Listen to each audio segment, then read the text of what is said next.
एक गांव में गोपी नाम का आदमी था। वो एक रेलवे स्टेशन पर काम किया करता था। सब कुछ सही चल रहा था। फिर एक दिन उसे काम से लौटने में देर हो जाती है। बाहर बारिश होने की वजह से उसे कोई रिक्शे वाला भी दिखाई नहीं मिलता। अरे ये क्या, आज तो कोई रिक्शा वाला भी नहीं है। अब क्या करूं? हाँ, एक काम करता हूँ, पटरी के किनारे किनारे चलता हूँ। फिर गोपी छाता लेकर पटरी पर चलने लगता है। वहां उसके अलावा कोई भी नहीं होता। वहां बहुत अंधेरा होता है।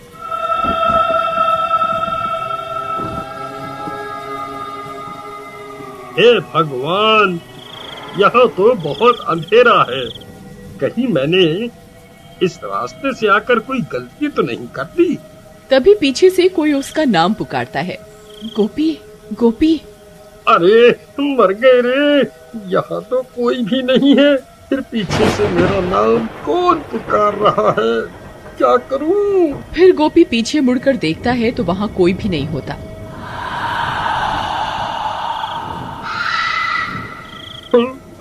अरे यहाँ तो कोई भी नहीं है। हे भगवान, कहीं वो अफवाह सच तो नहीं? नहीं नहीं, ऐसा नहीं हो सकता। फिर वो भागना शुरू कर देता है और भागते भागते अपने घर पहुंच जाता है। अरे सीमा, जल्दी दरवाजा खोलो। सीमा सीमा, अरे जल्दी दरवाजा खोलो। अरे जल्दी खोलो। अजी क्या हुआ? आप इतने घबराए हुए क्यों हो? ऐसा क्या हो गया? अरे जल्दी अंदर चलो, आज तो मैं बाल बाल बच गया।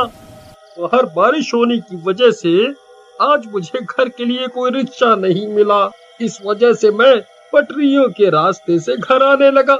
तभी किसी औरत ने मेरा नाम पुकारा।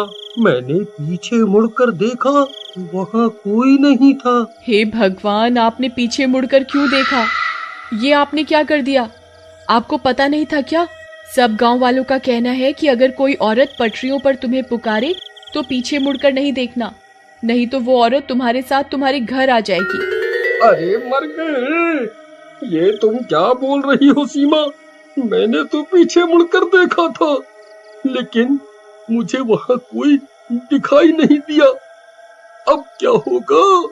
क्या वो चुड़ैल मेरे पीछे पीछे घर तक आ जाएगी? तभी कोई जोर जोर से उनके घर का दरवाजा पीटने लगता है।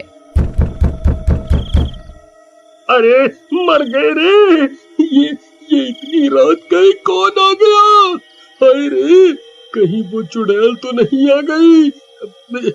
सीमा, तुम जाकर देखो ना, कौन है? फिर सीमा दरवाजा खोलने जाती है।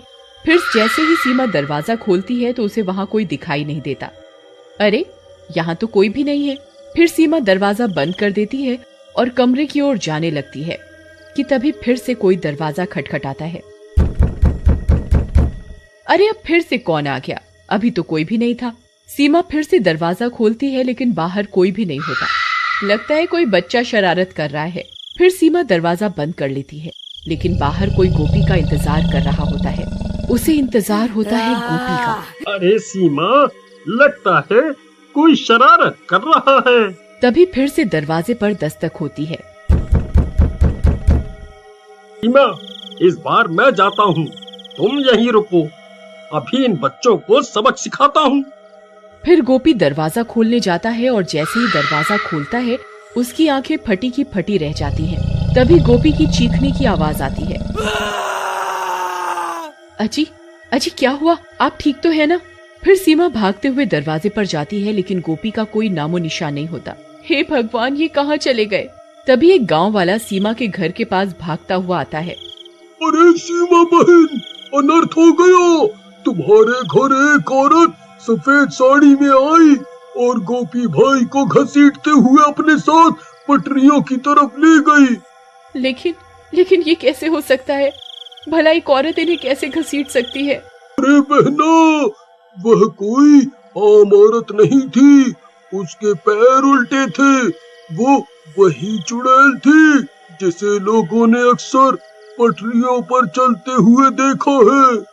हे भगवान, वीरू भैया, हमें इन्हें बचाना होगा। आप चलिए मेरे साथ। फिर वे लोग अपने साथ कुछ गांव वालों को लेकर उन रेल की पटरियों की तरफ जाते हैं। वहां बहुत अंधेरा होता है। अरे गोपी भाई, आप कहाँ हैं? गोपी भैया, क्या आप मुझे सुन सकते हैं? अरे भाइयों, मैं यहाँ हूँ, इधर देखो आगे की तरफ, मुझे बचाओ, कोई मेरी मदद करो। अरे ये तो गोपी भैया की आवाज है, ये तो सामने से आ रही है, चलो भाइयों। फिर वे लोग दौड़ते हुए गोपी की आवाज का पीछा करने लगते हैं और कुछ ही देर में वहां पहुंच जाते हैं। वहां पहुंचकर उनकी आंखें फटी की फटी रह जाती हैं। चुड़ैल ने गोपी को रेल की पटरियों के बीच गाड़ रखा होता है। गोपी का सर बाहर होता है और बाकी का शरीर जमीन के अंदर होता है। अरे गोपी भाई, ये आपको किसने जमीन के अंदर गाड़ दिया? अरे भाई, मेरी मदद करो, उस चुड़ैल ने मेरी ये हालत कर दी है, वो यहीं आसपास ही है, जल्दी से मुझे बाहर निकालो, कहीं कोई ट्रेन आ गई तो मैं नहीं बचूंगा। फिर कुछ गांव वाले गोपी का सर पकड़कर उसे बाहर खींचने की कोशिश करने लगते हैं। आई मम्मी, आई, अरे नास मिटो, ये क्या कर रहे हो? मेरी गर्दन धड़ से अलग करना चाहते हो क्या? आई आई। तभी डरावनी डरावनी आवाजें आने लगती हैं। अरे भाइयों, जल्दी मुझे यहाँ से निकालो, मैं उस चुड़ैल को महसूस कर सकता हूँ, वो यहीं कहीं है, जल्दी करो। तभी वो चुड़ैल वहाँ पहुँच जाती है। चुड़ैल को अपने सामने देखकर सबकी हालत खराब हो जाती है। अरे मर गए रे, ये तो वही पटरियों पर घूमने वाली चुड़ैल है, अब क्या करें?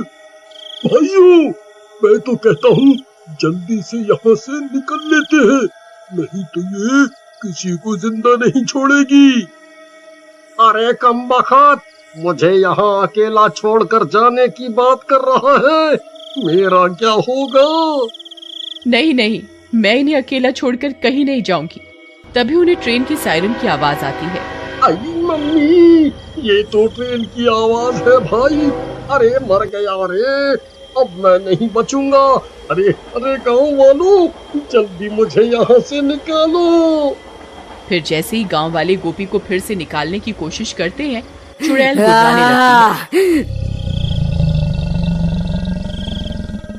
अरे भागो रे, ये चुड़ैल अब हमें नहीं छोड़ेगी, भागो। फिर वे सब गांव वाले पटरी से दूर भाग जाते हैं। ट्रेन की आवाज भी अब तेज हो जाती है।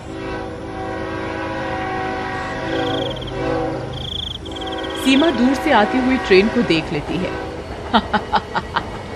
अब तुझे कोई नहीं बचा सकता, मैं तुझे मारकर तेरी आत्मा पर कब्जा करके और ताकतवर बन जाऊंगी।